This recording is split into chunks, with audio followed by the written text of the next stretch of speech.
नमस्कार दोस्तों, वॉक पे चर्चा में आप सबका स्वागत। विवाह इन भारत एक बहुत ही अच्छा प्रस्ताव दिया माननीय प्रधानमंत्री जी ने कि जो डेस्टिनेशन वेडिंग करते हैं लोग, बाहर जाके करोड़ों रुपए खर्च करते हैं, वो इंडिया की डेस्टिनेशंस पे क्यों नहीं जाते शादी करने के लिए।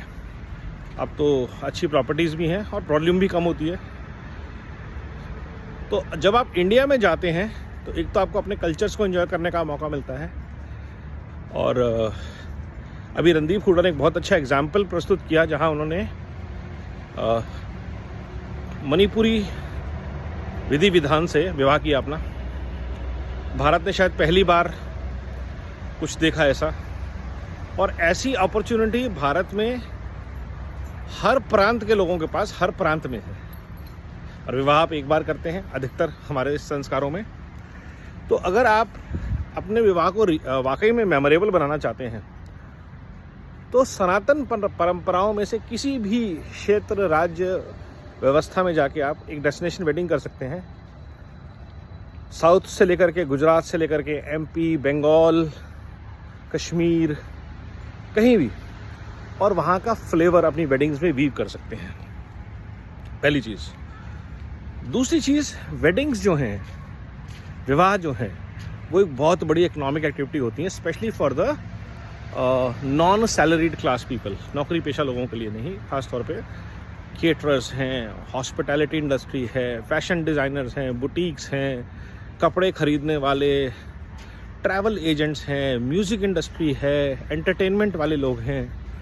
तो एक बहुत बड़े इकोसिस्टम को शादियाँ बूस्ट देती हैं। सब्जी बेचने वाले, क्योंकि उनसे केटरर सामान खरीदते हैं, मसाला सप्लाई करने वाले, ऑयल कंपनीज। तो इकोनॉमी में बहुत बड़ा बूस्टर सनातन तरीके से आ सकता है, rather than buying junk food और rather than buying drugs, alcohol only, and all kind of wasteful expenses. ये लोग बोलते हैं जी जुआ खेलने से इकोनॉमी में ग्रोथ आती है, टैक्सेस कलेक्ट होते हैं। तो अगर आप वेडिंग्स को, विवाहों को प्रॉपर तरीके से भारत में करते हैं तो एक बहुत बड़ी इकोनॉमी इससे चलती है, और ये चलेगी क्योंकि भारत की आबादी इतनी है। तो एक डेमोग्राफिक डिविडेंड जो होता है वो होता है। दूसरा, सिर्फ विवाह ही नहीं, बाकी सारे रिचुअल्स भी जब आप अपनी परंपराओं के अनुसार करते हैं और अच्छे तरीके से करते हैं तो वो इकोनॉमिक एक्टिविटीज़ को बूस्ट देता है, rather than doing just a banquet। अगर आप लोकल मंदिर में करते हैं वो रिचुअल्स, बच्चे अपने रिचुअल से जुड़ते हैं, कल्चर से जुड़ते हैं, सेरेमनी से जुड़ते हैं। जैसे हम लोगों के टाइम में हम लोग कॉन्वेंट एजुकेटेड ज़्यादा थे, यज्ञोपवीत हमें पता ही नहीं चला। लेकिन अगर आपके संस्कारों में सरस्वती संस्कार जो होता है शिक्षा के लिए बच्चों का, वो बहुत सारी चीज़ें हैं जो हमारे यहाँ 9 संस्कार बताए गए हैं, या कुछ ज़्यादा हैं, नंबर मुझे एग्जैक्टली याद नहीं है। बट ये संस्कारों को अगर हम छोटे छोटे सेलिब्रेशंस और रिचुअल्स में बदल देते हैं तो एक बहुत ही ग्राउंड लेवल पे इकोनॉमिक एक्टिविटी शुरू होती है, जो एक बहुत अच्छा संदेश है। और विवाह इन भारत जो है वो इन सब का ध्वजवाहक हो सकता है। आज की चर्चा इस बढ़ते हुए भारत कोशंट की वजह से भारत के एथनिक वियर, एक और चीज़, बिजनेस सूट्स नहीं है पहनते लोग शादियों में, और काफ़ी हद तक दफ्तरों में भी छूटते जाएंगे धीरे धीरे।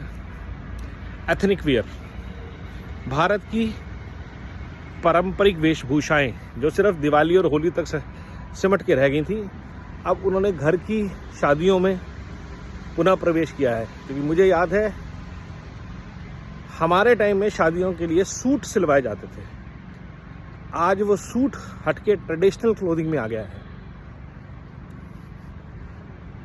अब वो धीरे धीरे कल्चर जो है वो आपकी डे टू डे लाइफ पे पड़ेगा। क्यों बढ़ेगा?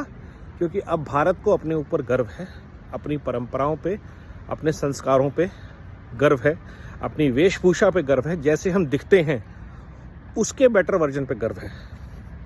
अब हमारे माइंड में वो कंपल्शन नहीं है कि हमें एक्सेप्टेबिलिटी के लिए बेस्ट वेस्टर्न आउटफिट्स पहननी है। तो वो जब आउटफिट्स जो काम शुरू होता है वो बाकी सब रिचुअल्स, ट्रेडिशंस, वैल्यू सिस्टम्स को इम्पैक्ट करता ही करता है। आप हिंदी में अब बात करने में ज़्यादा कंफर्टेबल है, मैं हूँ, और कोई भाषा है, मुझे पंजाबी आती है तो मैं पंजाबी में बात करना अगर कोई करता है तो मैं कंफर्टेबल हूँ, और भाषाएं जानने के लिए मैं उत्सुक हूँ। इसके लिए Bharat quotient build back better Bharat mission बहुत इंपॉर्टेंट। जुड़िए और अपना योगदान दीजिए किसी भी प्रकार से भारत कोशंट को बेटर बनाने में, build back better Bharat mission को मजबूत बनाने में। वंदे भारत, वंदे मातरम।